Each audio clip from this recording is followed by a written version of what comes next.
Next up is a miscellaneous grab bag of three seemingly unrelated topics that are consolidated together here under an objective titled Configure Domain Controllers. Here in this module, we want to talk about three different things, and as I said, they're kind of really unrelated. Every so often, you'll get one of those Microsoft objectives that are perhaps best described as miscellaneous or everything else. And that appears to be what we're talking about in this module and for this objective. And so here in our module, we'll talk about the transfer and seizure of the flexible single master operations roles, or the FSMO roles.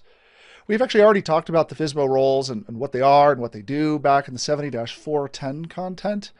And some of that knowledge I'm going to repeat here in an upcoming clip, which may or may not be directly relatable to the 70-411 exam, but knowing what those FSMO roles are and what they intend to accomplish is probably useful just for your understanding of what these things do in Active Directory. So we'll talk about what the roles are. We'll also talk about how to transfer and seize them. It's an easy thing to do, but is kind of broken apart into a variety of different locations. So I'll show you the three different Active Directory consoles where you can configure them, as well as the ntdsutil command. Once we complete that, we'll take a look also at read-only domain controllers, which may be one of the most misunderstood components of domain controllers, at least today. RODCs, you'll find them out in the world for a variety of different reasons, but RODCs were designed to fulfill one and only one use case in the variety of different office environments you can find. RODCs are designed very specifically when you have a remote office where you cannot physically lock down the domain controller, put it behind a locked door or in a locked closet somewhere.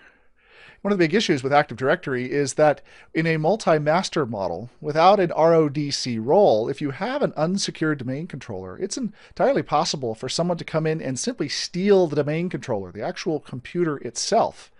Once they've stolen that computer, they can then boot from some other media and then hack into Active Directory's database to identify the usernames and passwords for every single person in your AD environment.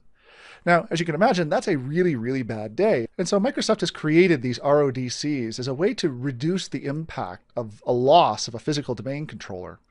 The long and short of it is that an RODC not only is read-only, but more importantly, with an RODC, you limit down the usernames and passwords of the people that are on that domain controller to just the users that happen to be in that remote office. We'll go through the installation and configuration of an RODC, as well as how to configure a local site administrator, a person you probably don't want to give domain admin rights to, so that they can have whatever permissions they need to log onto the machine, adjust any drivers, perhaps patch the machine whenever that becomes necessary.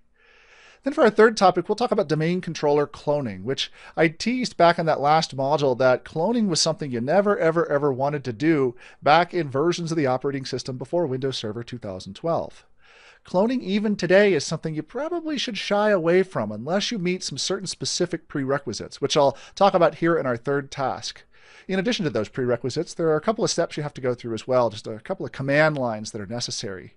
For all intents and purposes, domain controller cloning is a technique that solves a problem that may not necessarily exist in most situations.